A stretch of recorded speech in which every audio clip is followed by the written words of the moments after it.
10 centimetre ഉന്നതിയുള്ള ഒരു ക്യൂബിൽ നിന്നും 1/2 centimetre ഉന്നതിയുള്ള എത്ര ക്യൂബുകൾ നിർമ്മിക്കാം? Options: A 6000, B 7000, D 8000, D 9000.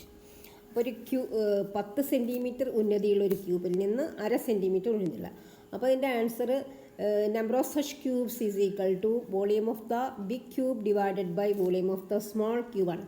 വലിയ ക്യൂബിൻ്റെ വോളിയം വ്യാപ്തം ഡിവൈഡഡ് ബൈ ചെറിയ ക്യൂബിൻ്റെ വ്യാപ്തം. അപ്പോൾ നമുക്ക് വ്യാപ്തം കാണാനുള്ള ഫോർമുല എന്താണ്? എ ക്യൂബ് വശം ഇൻറ്റു വശം ഇൻറ്റു വശം. അതായത് വലിയ ക്യൂബിൻ്റെ വ്യാപ്തം പറഞ്ഞിട്ടുണ്ടെങ്കിൽ 10 × 10 × 10. വലിയ ക്യൂബിൻ്റെ വ്യാപ്തം 10 × 10 × 10 ഡിവൈഡഡ് ബൈ ചെറിയ ക്യൂബിൻ്റെ വ്യാപ്തം 1/2 × 1/2 × 1/2 ഇസ് ഈക്വൽ ടു, ഇതിനൊക്കെ നമുക്കിതിൻ്റെ റെസിപ്രോക്കൽ എഴുതിയത് 10 × 10 × 10 ഇൻറ്റു ഇതിൻ്റെയൊക്കെ റെസിപ്രോക്കൽ എഴുതുക 2/1 ഇൻറ്റു 2/1 ഇൻറ്റു 2/1. സോറി, ഒന്ന് മായ്ച്ചെഴുതാം. 2/1 into 2/1 into 2/1.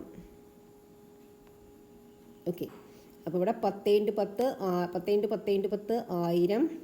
2 × 2 × 2 2 × 4 4 × 2 8 is equal to 8000. 8000 എണ്ണം ഉണ്ടാക്കാൻ സാധിക്കും. Answer is option C, 8000.